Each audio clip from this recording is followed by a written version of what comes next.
আসসালামু আলাইকুম। আমরা তৈরি করব চিকেন চাউমিন বা চিকেন নুডলস। রান্না করার জন্য আমরা একটি হাঁড়িতে প্রায় 4 গ্লাস পরিমাণ পানি নিয়ে নিয়েছি, সাথে 1 চা চামচ পরিমাণ তেল দিয়ে দিয়েছি। এবার পানিটাকে খুব ভালো করে গরম করে নেব এবং দিয়ে দিব পরিমাণ মতো লবণ। দিয়ে পানিটাকে ভালোভাবে ফুটিয়ে নেব। যখন পানিটাতে গরম হয়ে যাবে তখন আমরা এতে কিছু নুডলস দিয়ে দেব। নুডলসটাকে খুব ভালোভাবে এবার সিদ্ধ করে নেব। যখন নুডলসটা সিদ্ধ হয়ে যাবে তখন আমরা নুডলসটাকে একটি ছাঁকনির সাহায্যে ছেঁকে নেব।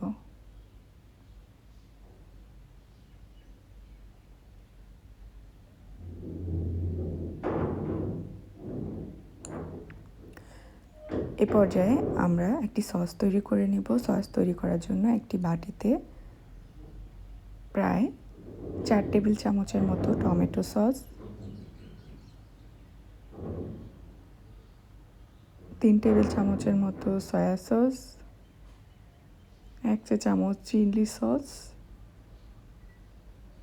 2 চা চামচের মতো বারবিকিউ সস এবং 1 চা চামচের মতো ওয়েস্টার সস, হাফ চা চামচের মতো গোলমরিচ দিয়ে ভালোভাবে আমরা মিশিয়ে নেব।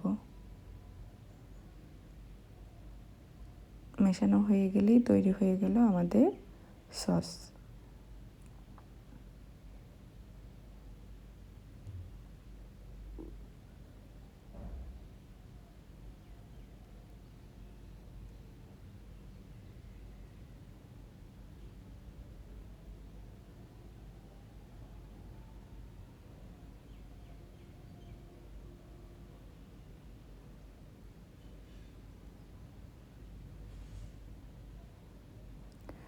সস রেডি হয়ে গেলে আমরা কিছু সবজি কেটে নেব। প্রথমেই কেটে নিচ্ছি স্প্রিং অনিয়ন। এটা একটু লম্বা করে কেটে নিতে হবে। স্প্রিং অনিয়নের যদি হাতে কাছে না থাকে তাহলে আপনারা পেঁয়াজ ফুল বা পেঁয়াজ কলিও ব্যবহার করতে পারেন। স্প্রিং অনিয়নগুলো লম্বা করে কেটে নেব। কাটা শেষ হলে আমরা একটি বাঁধাকপির হাফ নিয়ে নেব। বাঁধাকপিটাকেও লম্বা করে কুচি করে কেটে নেব এবং সাথে একটি গাজরকেও কুচি করে কেটে নেব।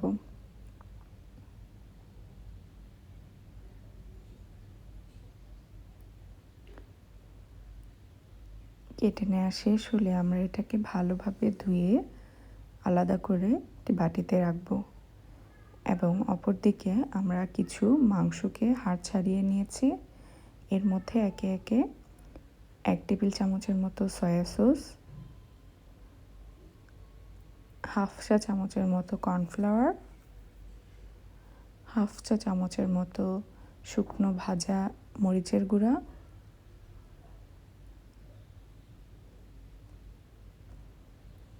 হাফ চা চামচের মতো গোলমরিচের গুঁড়া এবং পরিমাণ মতো লবণ দিয়ে দেব। দিয়ে ভালোভাবে মাংসটাকে মাখিয়ে নেব। এ পর্যায়ে আমরা হাফ চা চামচ পরিমাণ ভিনেগারও অ্যাড করেছি। এ পর্যায়ে আমরা একটি পাত্রে 2 টেবিল চামচের মতো তেল দিয়ে দেব এবং একটা ডিমকে ভালোভাবে ফেটিয়ে নিয়ে এটাকে একটু ভেজে নেব। ডিমটাকে একটু ভেঙে ভাজতে হবে যাতে করে ছোট ছোট টুকরায় পরিণত হয়। ডিমটা ভাজা শেষ হলে আমরা তুলে রাখবো এবং একই তেলে আমরা সেই ম্যারিনেট করা মাংসগুলোকে দিয়ে দিব এবং খুব ভালোভাবে ভেজে নেব। যখন ভাজা শেষ হয়ে যাবে তখন আমরা এতে প্রায় 3 চা চামচের মতো পেঁয়াজও দিয়ে দিব। পেঁয়াজ কুচিটা দিয়ে খুব ভালোভাবে পেঁয়াজ কুচিটাকেও ভেজে নেব।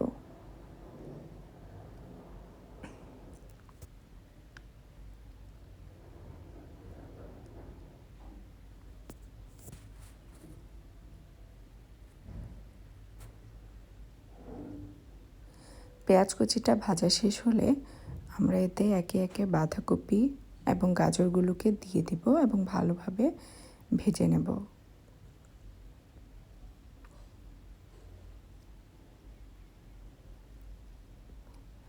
বাঁধাকপি এবং গাজর দিয়ে শেষ হলে আমরা ভেজে নিয়ে আগে থেকে তৈরি করে রাখা সেই সসটাকেও দিয়ে দিব।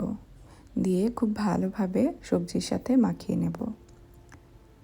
মাখিয়ে নেওয়া শেষ হলে আমরা আগে থেকে সিদ্ধ করে রাখা নুডলসটাকেও দিয়ে দিব এবং সাথে স্প্রিং অনিয়নগুলোকেও দিয়ে দিব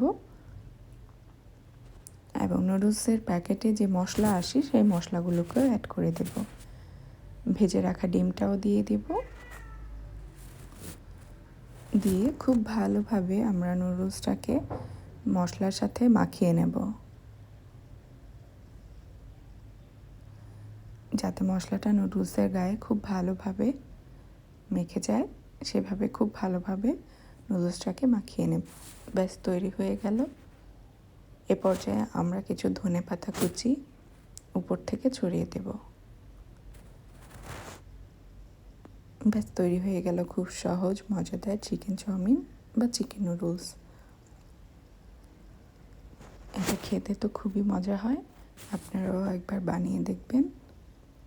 আমার এই রেসিপিতে দেখবেন খুব মজা, বাসার সবাই পছন্দ করবে। ধন্যবাদ।